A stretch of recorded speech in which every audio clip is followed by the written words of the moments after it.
So medyo na ilang linggo rin natin itong ginagawa, no? Pero ngayon ay itutuloy natin. So pwede ba tayong natin tumayo para sa ating pangulog at panalangin? Mayroon sa gabi po ito, Ama, nagpapasalamat po kami sa lahat ng mga dakilang bagay na iyong ginagawa sa buhay ng bawat isa. Kundi nga, O Diyos, kung bibilangin po namin ay hindi po namin kayang bilangin dahil napakarami ng iyong ginawa at marami pang iyong gagawin, Panginoon. At tulungan niyo po kami, Ama, na patuloy lang namin ba itoon ang aming maningin, ang aming puso, Panginoon, sa inyo pong sa inyong mukha, Panginoon, sa inyong pong presensya.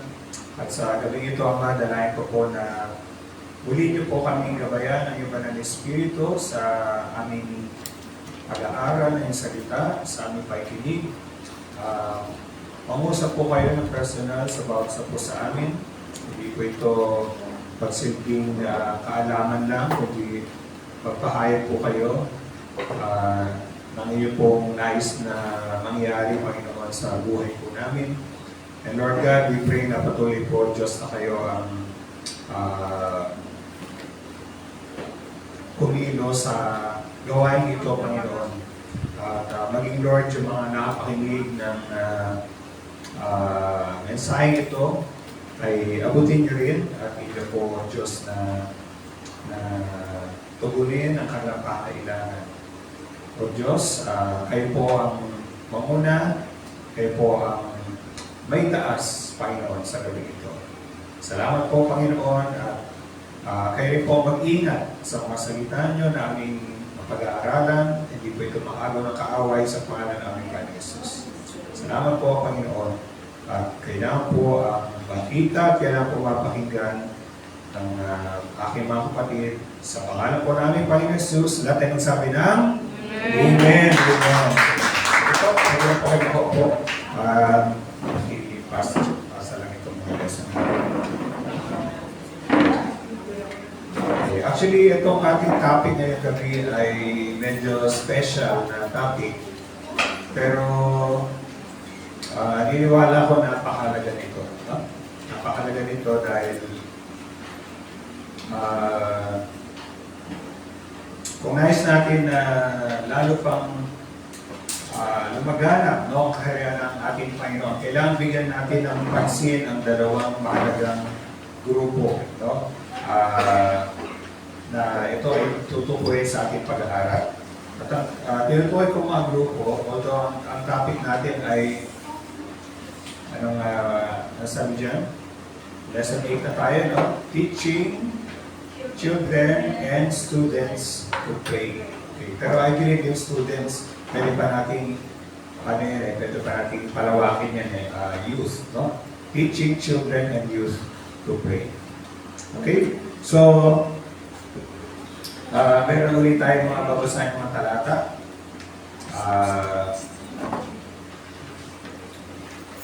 Pero bago muna yan, naalala ko yung isang kasabihan eh. Meron narinig na kasabihan na the church is one generation near to extinction. The church is one generation near to extinction. So, ano ba yung ibig sabihin ng extinction? Extinction ay yung mawala. No? Katulad ng mga, halimbawa, yung mga tinatawag ng mga dinosaur, no? Extinct na yun, wala na mga dinosaur. So yun, wala na sila. Pero dati, meron. Okay? So bakit nasabi na the church is one generation near to extinction? Bakit nasabi yun?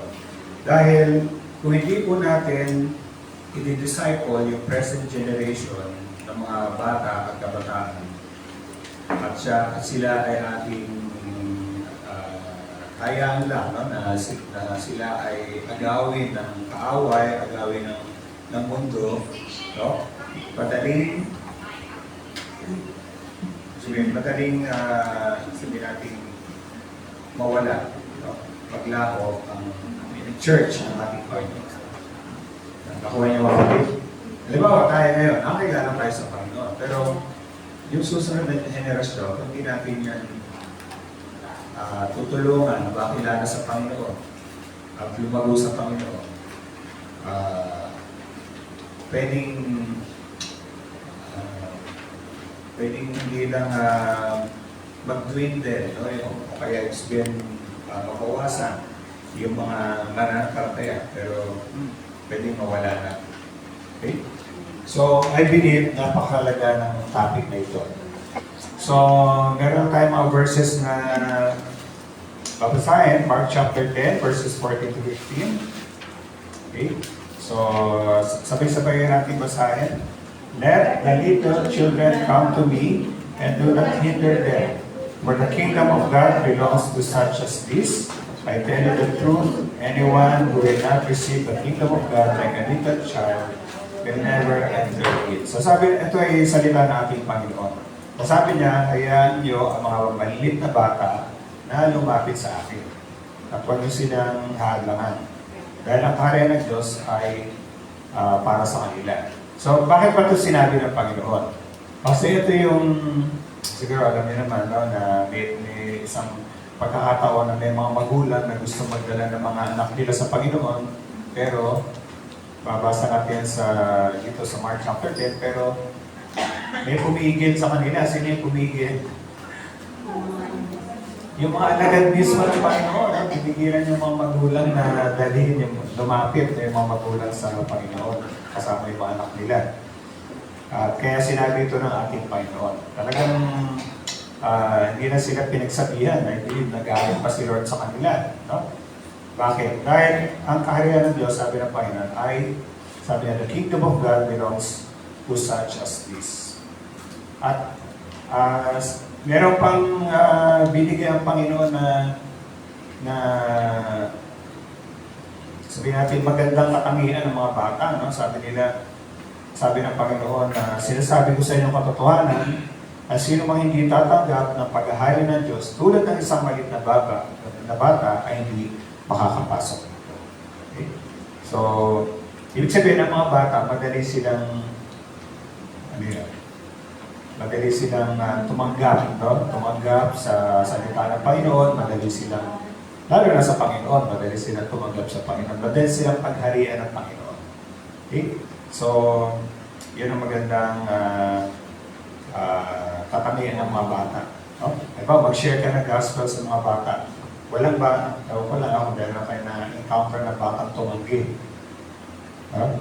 Pero ako, wala akong na-kwento na batang tumanggi. Pag sinabi mo gusto mong tanggapin si Lord, no? Parang tatanggap sila sa Panginoon. No? Kahit mga batang kaya, ano? Diba? So, ang ganda nung pinapakita ng mga bata. Okay? 1 Timothy chapter 4, verse 12. Basahin natin lahat. Do not let anyone look down on you because you are young, but set an example for the believers in speech, in life, in love, in faith, and in purity. Okay. So, sino ang nasasalita dito? Si Apostol Pablo. Sino ang kausap niya? Si Timothy, right? Kanyang disciple. Na later on ay naging pastor. Ito si Timothy. Sabi ni Apostol Pablo sa kanya, sabi natin na sa Tagalog, meron sa inyo meron nakita na sa Tagalog. Yan ang ibasa. Yes, kung natin Mateo 4. Huwag mo hayaang makakita dahil sa inyong kabataan. Sa halip sikap mong maging halimbawa sa mga mananampalataya, sa inyong pagsasalita, pag-ugali, pag-ibig, pananampalataya, at nalinis na pamumuhay. Okay. So, ito ay pag-ubili ni Pablo kay Timoteo na huwag niyang hayaan na maliitin siya. Okay? Dahil sa kanyang kabataan. Now, hindi ko lang alam eksakto kung anong edad niya dito, pero marami naniniwala na si Timoteo ay isang kabataan. No? kabataan siya. Nung siya man ay naging pastor, ay nasa, ano pa rin, nasa, sabihin natin, young age, no? Pero sabi ni Pablo sa kanya, pag mo kaya na bigyan, sabi rito, na hamakin ka, hindi naman dahil sa iyong kabataan. So tayo din, kung ito i-apply natin, hindi rin dapat gano'n ang maging attitude natin sa mga kabataan. No, kailangan, huwag natin silang hamakin, huwag natin isipin na, ay bata, ano pa yan, no? Bata pa yan, o kaya, sabihin natin, nasa youth pa lang yan, no? Hindi. Niniwala ba kayo na bata, kabataan, gagamitin ng Panginoon? Amen. Okay? Sige. Meron kasing prophecy, merong ahayag ang Panginoon, at ito ay sinabi actually sa aklat ni Propeta Joel, pero binanggit sa Gawa 2. Ano yung prophecy na yun? Okay. Basahin natin, Acts chapter 2, 17-18. In the last days, God says, I will pour out my spirit on all people. Your sons and daughters will prophesy. Your young men will see visions. Your old men will dream dreams. And even on my servants, both men and women, I will pour out my spirit in those days, and they will prophesy. Okay. So, bali ito ay pahayag ng Panginoon sa panggitan ni Propeta Joel, no, sa Old Testament, na darating yung panahon na ibubuhos ng Panginoon ang kanyang Espiritu sa lahat ng tao, at nung Day of Pentecost, na kung saan bumaba ang Holy Spirit, ito ay kinote, o itong prophecy na to ay binanggit ni Apostol Pedro na parang sinasabi niya, ito yung mga panahon na yun. Ito na yung mga panahon na tinutukoy ni Propeta Joel na ibubuhos ng Diyos ang kanyang Espiritu sa lahat ng mga tao. Okay? At binanggit dito, specifically yung sabi dyan, at sa ngalan ko ay magpapahayag ang inyong mga anak, ang inyong mga binatay, makakita ng mga pangitain. Okay, so ibig sabihin yung mga kabataan ay mapupuspos ng banal na Espiritu. At sila ay makakita, sabi rito, ng mga pangitain, no? At although nabanggit din naman, siyempre, hindi lang mga kabataan, no? Papayag ba yung mga hindi kabataan na hindi sila kasama rito? No? Hindi, okay. Okay, so kasama po tayo dyan. Anyway. Pero actually actually siguro tatanong ko ito mamaya, pero ngayon pa lang tatanong ko na, sino sa inyo nakilala kayo sa Panginoon nung kabataan ninyo? Pasa kamay.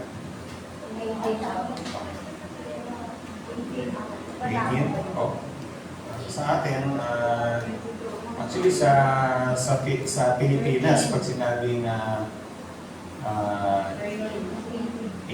ay, ano ba yan? Parang bata pa, no? Bata kasi ano eh. I think below 18 yata. So, sabihin, medyo bata pa yun. Sino sa inyo? Kasama. So, marami sa atin, di ba? Ako nakakilala ko sa Panginoon na age 16. Lalo na, marami rin ang nakilala sa Panginoon nung bata pa sila. Okay? Pero ba dito? Kaya, si Anne, diba? Bibit pa yan ni Maritel, no? Palibit pa yan sila. Magkasama pa yan parati. Sila na, ni Patricia, di ba? Marami silang dalawa.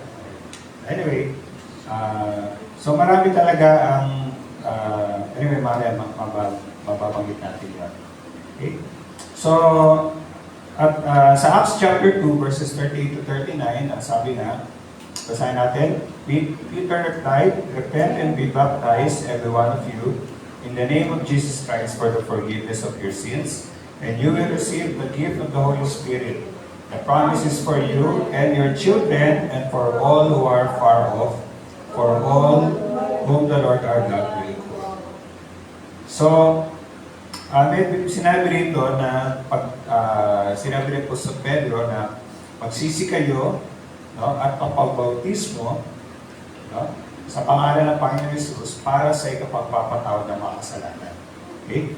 Now, i-clarify ko lang yan, hindi ibig sabihin na kailangang bautismo tayo para mapatawad sa ating mga kasalanan. Okay? Ang bautismo ay panlabas na kapahayagan na tayo ay nagsisi na tayo pinatawad ng ating Panginoon. Okay? At sabi dyan, anong mangyari? Matatanggap nyo ang kaloob ng Espiritu Santo at ang pangako ito ay para sa inyo at sa inyong mga anak. Okay? So, you and your children. Alam kasi natin na kailan ba tinatanggap ng isang tao ang banal na Espiritu? Pag tinanggap niya ang Panginoon Jesus. Amen?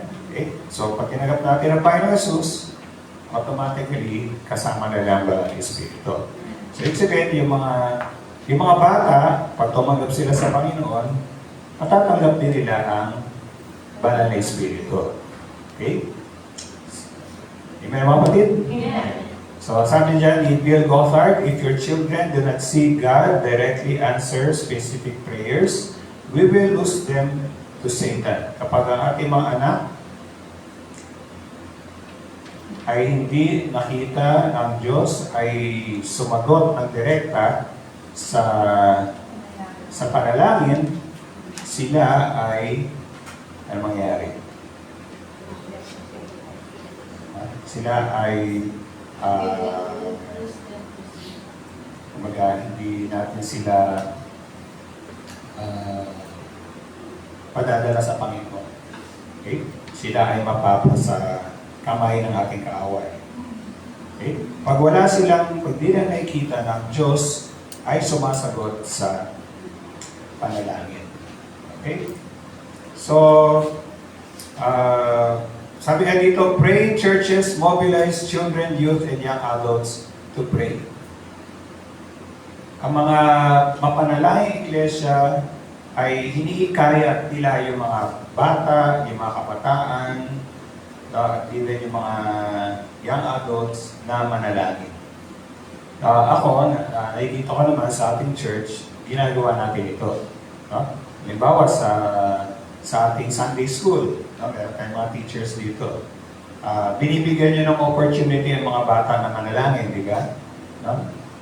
Nakikita ko na, bago magsimula ng klase, sila gusto rito mag-pray, di ba? Okay? Now, pero I hope na after this lesson, lalo pa nating involve yung mga bata sa prayer.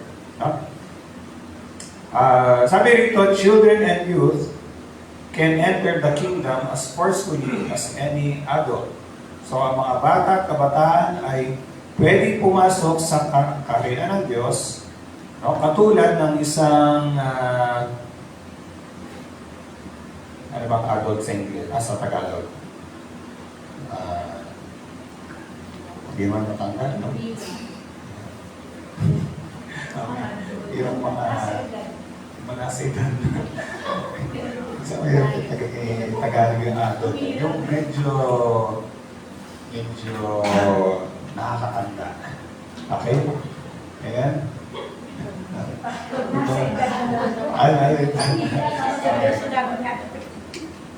Okay, so ang ano dito, pwede silang maligtas. Okay, katulad ng sinabi rito pangalawa, children and youth come to know Christ as fully as any adult.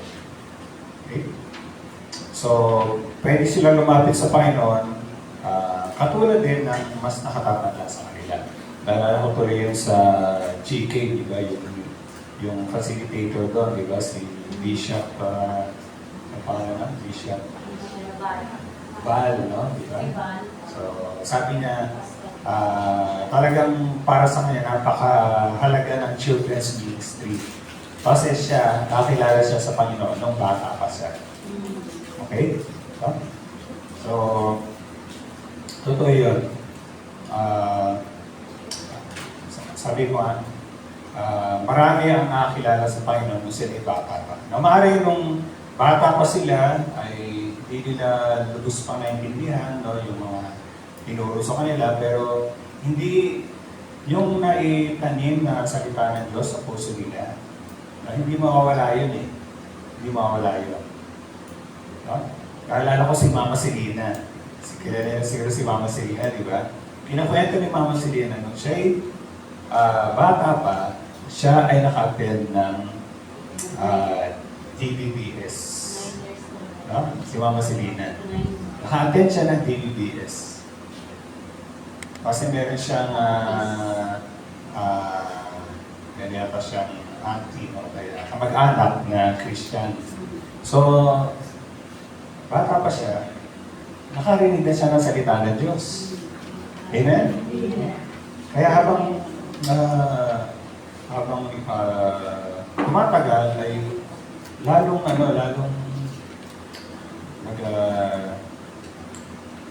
dinidiligan ng Panginoon yung salita ng Panginoon na yun kay Mama Selena.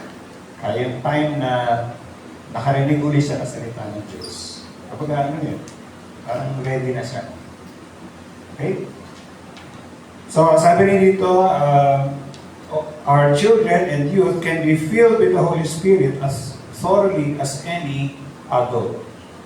Okay? So, ang mga bata at kabataan ay pwede rin mapuspos ng banal na Espiritu, no? Katulad ng isang adult. Amen ba mga kabataan? Amen. May nag-i-amen na kabataan. Alam niyo ba, meron akong libro na hinahanap ko sa library, pero meron yung mga, no? Kahit mga bata, na nararanasan nila yung naranasan din ng mga, sabihin natin, adult na Kristiyano. Pero hindi ko na makita yung libro na yun, pero maganda yung kinakwento. Sige, next. Sabi dyan, many revivals throughout history have started among children and youth. Marami daw yung mga spiritual na pagbangon. O kaya, yung talagang, familiar po ba kayo sa term na revival? Yung sabihin, pagtao na naging bukas sa Panginoon, marami sa kanilang naliligtas. Although, usually yung revival ay para talaga sa church yun. No? Ibig sabihin, yung mga Kristiyano ang nire-revive ni Lord. Pero ang purpose nun para sila yung lalo nila maakay yung ibang mga tao sa Panginoon. So sabi nga, merong isang revival, a Great Awakening in Northampton, Massachusetts, na nagsimula noong 1734 among the youth. Medyo ni-research ko lang itong, kasi hindi naman ako familiar din dito. Medyo tinignan ko lang yung, ni-research ko lang kung anong nangyari noong 1734 dito sa Northampton, Massachusetts. Ito ay, ang ginamit ng Panginoon dito ay isang lingkod niya na pangalan si Jonathan Edwards. Isang batang maaral na ang kwento ay nagsimula yung revival na yun sa ilang mga kabataan doon sa town na ito ng Northampton, na itong mga bataan ito ay napaka-worldly nila, tsaka yung talagang pariwara sila. Pero ang nangyari, sila ay nakaranas sila ng mga dramatic conversion. Sabihin, narinig nila yung salita ng Diyos, umanggap sila sa Panginoon. At ang ginawa nila, yung mga kabataang yun, sila ay nagsimulang magsama-sama para sa panalangin. Nag-form sila ng mga small prayer groups. na lalo pa nilang hinahanap ang Panginoon at carry sila yung bawat isa na lumago sa pananampalataya. At yung, dahil nagbago yung buhay nila, marami ang naging curious sa community at marami ang, nung nakarinig din sila ng salita ng Diyos, na-convict rin sila. At sabi nga dito na yung buong town na yon ay na-transform. No? From 1734 to 1735. Marami mga tao ang nakilala sa Panginoon. No? Okay. Yung mga, so dumami pa yung mga prayer gatherings. No? At yung mga gawain, yung mga services, sabi nga, ay talagang punong-puno ng mga tao. At marami doon ang nakukumbikta sa walang kasalanan at umiiyak sila sa Panginoon. No? So, sabi nga dito, within 6 months, nearly 300 people, no? Yun ay 1/4 ng population ng Northampton ay nakilala sa Panginoon. So, siyempre, maaaring sabihin natin, hindi naman ganun kalaki yun, pero sa panahon nila ay marami na yan. Sa loob lang ng 6 na buwan. No? Sabi nga dito, sabi ni Edwards, there was scarcely a single person in town, either old or young, left unconcerned about the great things of the eternal word. So, halos lahat ng tao dun sa town na yun, so, ay nagkaroon talaga ng pangunawa sa mga spiritual na bagay. Amen? So, nagsimula yun doon sa mga kabataan na nakilala sa Lord. Now, which style of children's ministry describes your church? Now, meron ditong presence na ito, meron tinatawag na program-driven at saka presence-driven. Kasi, di ba naalala niyo, itong series na to, pinag-aaralan natin, talagang ang binibigyan ng emphasis dito, yung maranasan natin yung manifest presence of God. Kaya talagang mahayag yung presensya ng Diyos sa mga gawain. Okay? So, pag sinabing program-driven, kumbaga, yung sinusundan ay programa. Okay? Pero pag presence-driven, ang sinusundan natin ay yung presensya ng Panginoon, yung pagkilos ng Panginoon Espiritu. At tingnan lang natin yung pagkakaiba nito. Sabi, ang program-driven children's ministry ay nagtuturo ng Biblia. Nagtuturo din naman ng Biblia. At ganoon din sa presence-driven, nagtuturo ng Bible. Pero sa program-driven, ang pagkakaiba ay ang mas ginagawa nila ay nag-entertain sila ng mga bata. Okay? Alam mo siguro yung entertainment, di ba? Iba, gusto yung parang meron silang ginagawa para masiyahan sila, di ba? Para lang ma-entertain sila. Pero sa presence-driven, ang purpose ng ministry ay yung mga bata ay maka-encounter kay Lord. Amen? Hindi rin basta magpanood ka dyan o magpanago ka dyan, di ba? Pero ang gusto mo talaga mangyari, yung mga bata na yun ay maranasan nila personally ang Panginoon.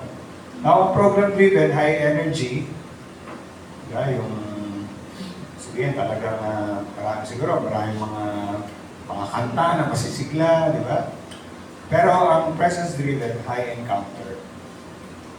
Yung talagang yung mga bata talaga, sila ay mas na-encounter nila siguro. Siguro, sa nakikita ko rito, mangyari ito pag talagang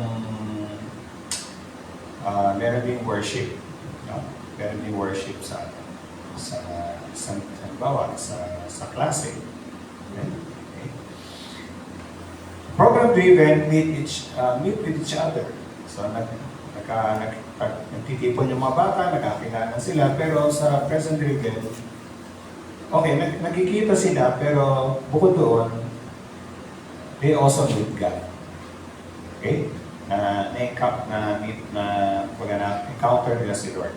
Sa program-driven, children watch, nanonood sila. Pero sa present-driven, children worship. Sumasamba sila sa Panginoon. Now, pareho sila, yung program-driven, technology-driven. Siyempre ngayon, marami ng mga, sabihin natin, makabagong mga technology na pwedeng gamitin sa ministry. Pero, hindi yun basta dahil merong bagong ganito ay sige, gawin natin. No? Pero sa present-driven, ginagamit yung technology para yung mga bata ay maka-encounter sa Lord. Program-driven, children are entertained. Pero sa present-driven, children are empowered. So sila ay pinalalakas. Okay?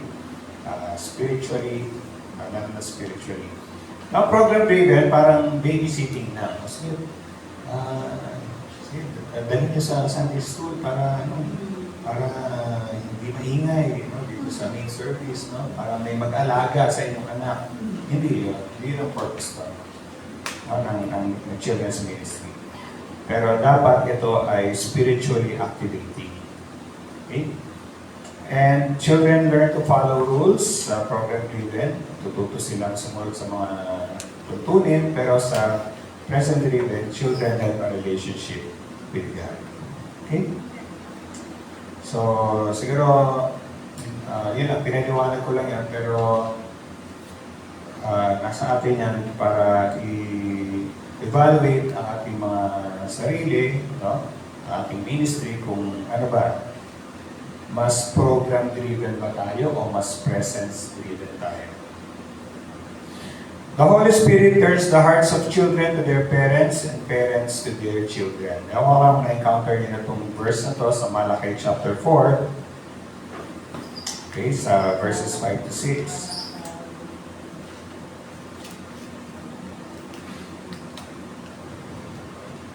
Ang sabi dyan, siguro sa Tagalog, basahin natin. Pero meron kasi sinasabi dyan na He will turn the hearts of the fathers to their children and the hearts of the children to their fathers. So, ibig sabihin, ang ginagawa ng Lord ay lalo niyang pinaglalapit na yung puso ng mga bata sa kanilang magulang. Amen? Diba, marami ngayong mga kabataan na medyo nalalayo na ang loob nila sa mga magulang nila, di ba? O kaya yung mga magulang sa kanilang mga anak. Pero ang gustong gawin pala ng Panginoon ay lalo silang paglapitin. Okay? So, yan ang sabi sa Malaki chapter 4. Pero pa nakita nito sa Tagalog? Makabasa? Chapter 4, verse 5. Ngunit bago dumating ang nangangihindig na araw ni Yahweh, isusugo ko sa inyo sa Propeta Elias. 6. Muling magkakalapit ang loob ng mga ama at mga anak. Kung hindi, mapipilitan ako ng kumarihan at kausapin at umilipanin. So, sabi niya, muli magkakalapit ang ano daw? Ang loob ng ama sa kanilang mga anak. Okay? At ang mga anak sa kanilang mga ama. So, more ang ginagawa tayo ni Lord ay i-restore niya yung relationship ng magulang sa anak. Okay? Kasi napakalaga talaga ng pamilya sa Panginoon. Now, meron dito mga practical tips for teaching children to pray. Sa mga bata ba, natural na natututo sila na manalangin? O kailangan silang turuan? Kailangan turuan, di ba? Okay. Naalala ko, may kwento ng isang bata pa siya. So, nag-pray siya. Ang prayer niya ganito. Sabi niya, Lord, A, B, C, D, E, F, G, H, I, J, K, L, M, N, O, P, Q, R, S, T, U, N, B, W, X, Y, and Z. So narinig kong nanay niya, sabi, anak, ano ba yung prayer mo? Di ba? Bakit ang prayer mo yung alphabet? No? Sabi ng anak niya, Nay, hindi ko kasi alam kung ano sasabihin ko kay Lord eh. Kaya sinabi ko na lang yung mga letra. Bahala na siyang ayusin yun. Diba? Bahala na naman ang Panginoon na gumawa ng panalangin doon sa mga letra na yun, di ba? Okay? So, ang mga bata, hindi talaga natural na pagtututong manalangin. Dapat tulungan natin silang manalangin. Hindi na mga kapatid. Pero alam niyo, pag natuto ang batang manalangin, nako, mas matindi pa ang pananampalataya nila kaysa sa adult. Totoo ba yan? Pero ako narinig ng kwento. Yung kanyang anak daw ay nag-pray. Pangalan ng anak niya si Nathan, 6 years old. Narinig ng magulang na nag-pray, sabi na pinag-pray niya na dalhin ni Lord yung kaibigan niyang si Asa sa bahay nila para manalangin. Okay, nag-pray sa Lord, sana po dalhin niyo po yung kaibigan ko rito para maglaro kami. No? Yung magulang, medyo sabi niya, natutokso siya na ayaw kasi parang mabigo yung anak niya. So parang gusto niyang tawagan yung magulang ng kaibigan para sabihin na, punta kayo rito. Okay, punta kayo rito. Pero meron pa rin pumigil sa kanya. O kaya parang gusto yung sabihin anak niya na anak, huwag kang basta umasa ha, basta ganyan, di ba? Pero alam niyo, maya ako. Yung magulang na yun tumingin sa bintana. Nakita niya may kotse. Tumigil sa harapan ng bahay nila. Alam niyo mga kapatid, lumabas doon yung kaibigan ng kanyang anak. Lumabas yung kaibigan ng kanyang anak. At sabi, hinilingan niya ang nanay niya kung pwedeng dalhin siya sa bahay ni Nathan para maglaro. Makipaglaro kay Nathan. Nagkataon lang ba? Patagay niyo? Hindi. Sinagot ni Lord yung panalangin ng bata. Amen? Alala ko rin minsan, natatawa ako. Si Mama Selena, masakit daw ang ulo. Rin yung kwento na yan. So, tinawag niya yung isang apo niya. Ewan ko sino ang apo niya. Hindi ko na lang kung anak ni Brother Spa o ano. Basta meron siyang tinawag na apo niya. Sabi niya, pag-pray mo ako. Masakit ang ulo ko. Sabi, hindi nag-pray ng bata. Sabi niya, Lord, tanggalin niyo po ang ulo ni Mama Selena. Sino yan? Ako hindi ko na maalala, pero kinukuha din mama niya eh. Ang prayer daw, Lord, tanggalin niyo po ang ulo ni Mama. Okay, siyempre alam na ni Lord yun, di ba? Di ba? Nalimutan lang siguro sabihin yung sakit ng ulo. Ano sabi? Ulo, di ba? Okay, so, yan. Hindi naman sasagutin ni Lord yung prayer niya. Si Sarah. Si Sarah ba? Lord, tanggalin niyo po ang ulo ni Ma'am. Okay. Naalala ko yung mga kwento na yun. So, practical tips for teaching children to pray. Actually, last Saturday, nung may activity dito sa mga bata, parang inano ko rin dahil sabi, ni Ate Faye, baka pwede kayo na lang mag-share. So, ako yung isip ko, ano ba yung share ko? Pero ang nilid ni Lord sa akin ay encourage yung mga bata na manalangin. Manalangin sila. At naalala ko yung article na binasa ko rin. Siguro itadagdag ko lang dito sa mga tips na to. So, bilisan lang natin. Practical tips for children, for teaching children to pray. Una, keep it real, practical, and visual. So, alam naman natin yung mga bata, gustong-gusto niyan meron silang nakikita. Okay? So, kaya nga, pag nagtuturo yung mga teachers natin, parating merong visual aid. Para yung sinasabi mo, madali nilang maunawaan. Okay?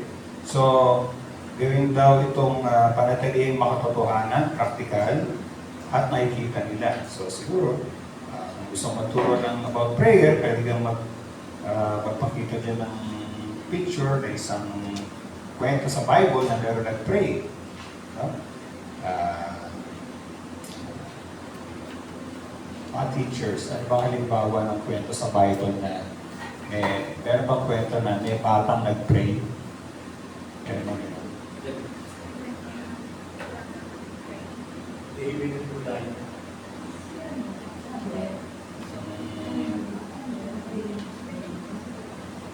Pwede rin. Bata pa naman si David na.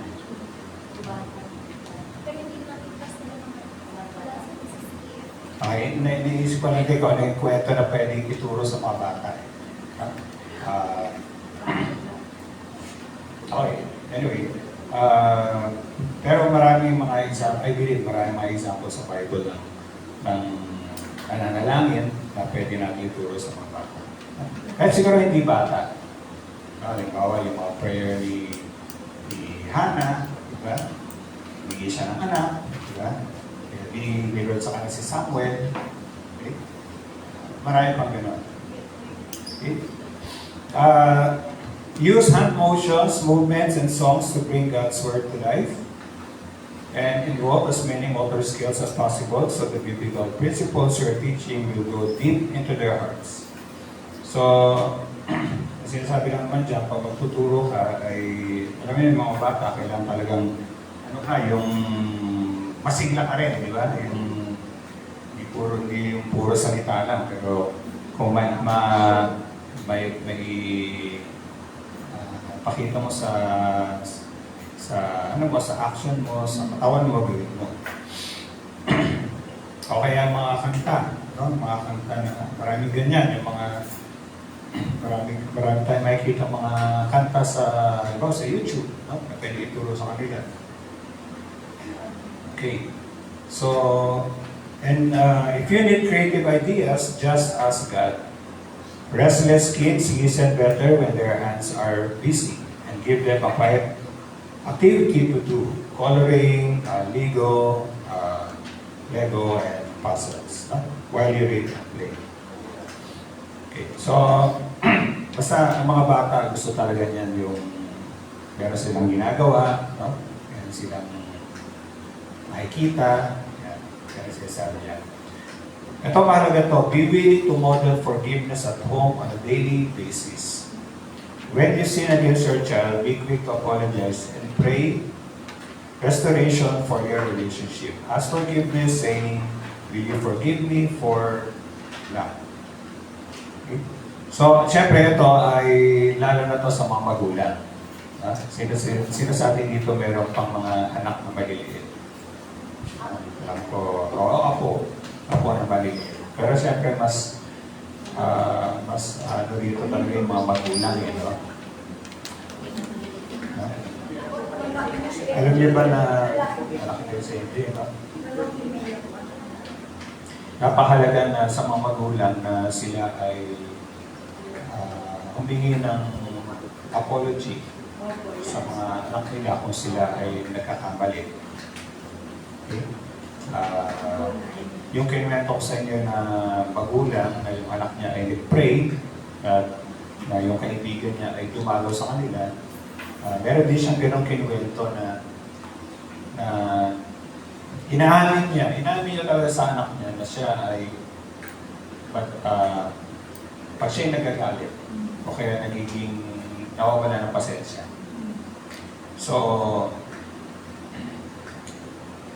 bukod sa kinoconfess niya sa asawa niya, pero iniipon niya yung mga anak niya at hingi siya ng forgiveness sa kanyang mga anak. Okay? At sabi nga niya, pagkatapos nun, yung mga panalangin nila talaga sinasagot ni Lord. Okay? Okay. So, isa rin isang paraan ng pagtuturo sa mga bata sa pamagitan ng mga pag nagkamali ka, ng tawad. So, sabi rin dito, better than person, therefore, whoever humbles himself like this child is the greatest in the kingdom of heaven. Kasi alam natin mga bata, mababang loob. No? Pag sila ay nagkakamali, padali silang umamin. Okay? Padali silang tumanggap ng pagkakamali. So, dapat yung mga magulang ay maging ganun din. And ask your child to pray for you. You'll be shocked how quickly God will answer their prayers. So, kung wala kayong mga anak na maliliit, siguro medyo,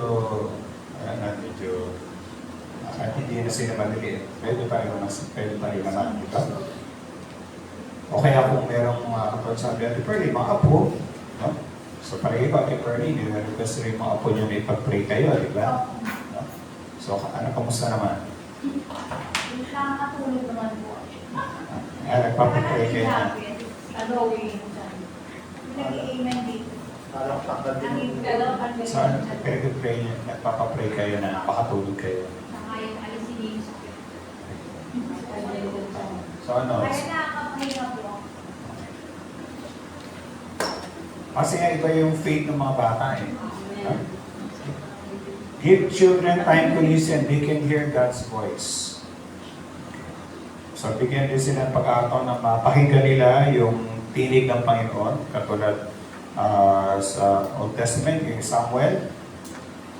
Sabi nga dito, 1 Samuel 3:7, na hindi pa alam ni Samuel, hindi pa niya kilala ang Panginoon, hindi pa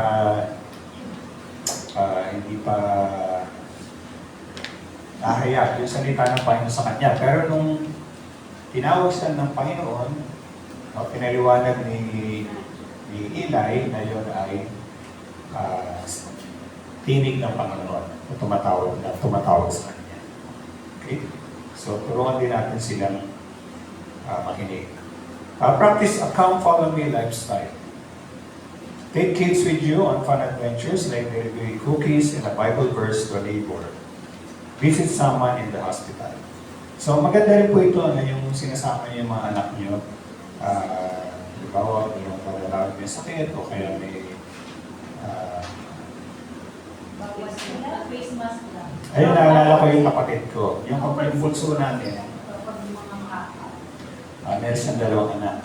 Isang lalaki, isang babae. Si Gian at si Bianca. Nung maliliit pa yung mga batang yan, ang ginagawa ng kapatid ko, pag nagpa-birthday, halimbawa si Bianca, ewan ko lang kung paano sila nag-uusap. Pero sineselebrate ni Bianca yung birthday niya doon sa care center. No? So dumadalaw sila sa care center.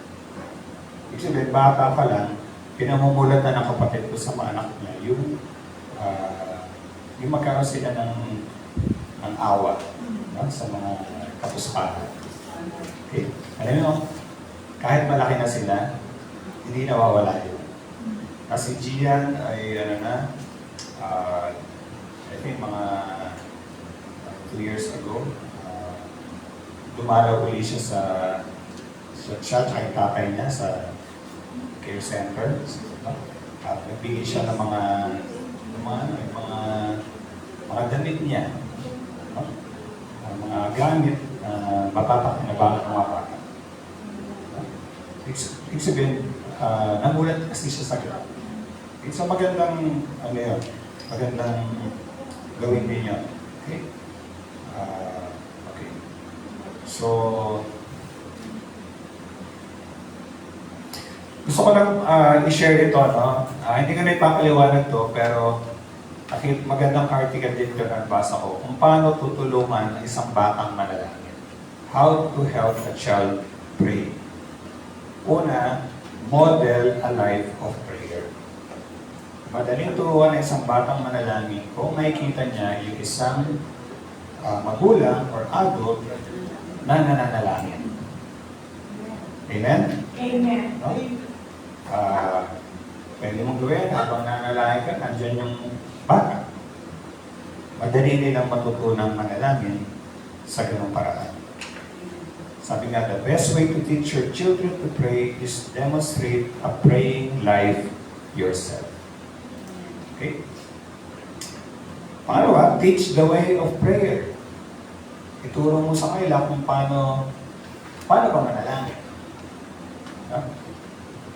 Sabi nga dito, ito ang pwede natin ituro sa mga bata. Prayer, wala na yan sa lesson. Prayer is talking to God as Father. So sabihin mo na sa kanila na ang panalangin ay pag-usap sa Diyos bilang iyong Ama. Okay? Hindi ko na ito masyado ipapaliwanag, pero mga pointers. Pwede mo rin sabihin sa kanila, God always hears us, but He doesn't always give what we ask for. Pwede mo sabihin sa bata yun. Ang Diyos ay parating dumidinig sa atin, pero hindi niya parating binibigay yung hinihingi natin. Okay? Alam naman po natin yan, di ba? No? Isang kasi, mali yung hinihingi natin, o kaya may mas magandang ibibigay si Lord sa atin. Pero ang mahalaga, sasagot ang Diyos sa atin. And we don't need to use long or eloquent prayers. Hindi natin kailangang manalangin mga pakahaba o kaya napaganda yung mga salita. Kumbaga yung po na yung galing sa puso. And the Psalms can teach us how to pray. So pwede nating gamitin yung mga prayer sa Bible na pray nila, ipanalangin nila yun. Sabi rin, image the God of prayer. Paano yung sabihin ng image the God of prayer? Ibig sabihin lang maganda na makita ng mga bata sa magulang yung imahe o kaya yung larawan ng kung sino ang Diyos. Halimbawa, meron yung example dito. Halimbawa, sinabi ng bata, Tay, pwede bang maglaro tayo? O kaya, Tay, pwede bang kwentuhan mo ako? So, anong isasagot mo? Okay. Pwedeng sabihin, ay, wag mo na ngayon. Medyo busy ako. Diba? Pero pag ganun kasi ang image na pinoportray mo sa bata, may isip niya, napakaganda din ng Diyos. Busy si Lord. Wala siyang time para sa akin. Okay? So, mahalaga na image the God of prayer. Sabi nga niya rito. Nakuha niyo mga kapatid? Amen. At pinakahuli, yung maganda na manalangin ka kasama sila. Kasi doon talaga sila matututong manalangin. Okay? So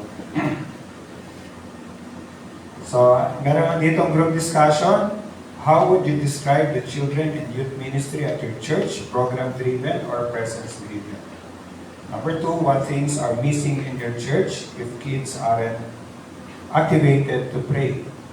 And number 3, what steps could you take to transition your church to activate children and youth to pray? Okay. So, tayo na magsasagot nito. Siguro ito ay pananatanungin ng ating mga teachers, ng mga youth leaders. No? Paano ba natin lalong matutulungan at matuturuan yung mga bata at kabataan na manalangin? Okay? So, okay. Sige. So, I think marami na rin ako na-share sa inyo ngayong gabi. Pero ang pinakamahalaga lang dito na sinasabi sa atin ay talagang let us see to it na yung mga bata at kabataan na pinagkatiwala sa atin ng Lord, kung yan man ay mga anak ninyo, o kaya yan man ay mga yung mga hawak natin sa ating mga ministries, talagang turuan natin talaga sila ang panalangin. Amen? Amen? Tayo manalangin. Panginoon, maraming salamat po sa gabi ito. Dalahin po, Diyos, na tulungan niyo po kami. Una sa lahat, kami, Panginoon, ay maging mas mapanalangin. Dahil ito lang din, Panginoon, ang aming may babahagi sa mga bata, sa mga kabataan, na gusto rin namin lumago sa kanilang relasyon sa inyo. Na ito muna po, Panginoon, ay maging lifestyle namin. At pangalawa, ay tulungan niyo po kami na maturuan namin sila sa pamagitan din ng aming mga salita kung paano rin sila, Panginoon, lalago sa kanilang buhay panalangin. Salamat po, Ma, and I pray na kayo na po ang lalong magpaunawa nito sa aming lahat. At talagang kayo po ang maglagay ng conviction sa heart namin. Sa panahon namin ngayon, kailangan po namin ay talagang lalo kami, O Diyos, na bumabad sa presensya niyo at lalo pa kaming tumawag sa inyo, Panginoon. Salamat po, Ma, at pinagkatiwala ko na po ang mga salita ninyo at ang aking mga kapatid sa kamay. Sa pangalan namin, Panginoon Jesus, sa lahat ay magsabi ng Amen.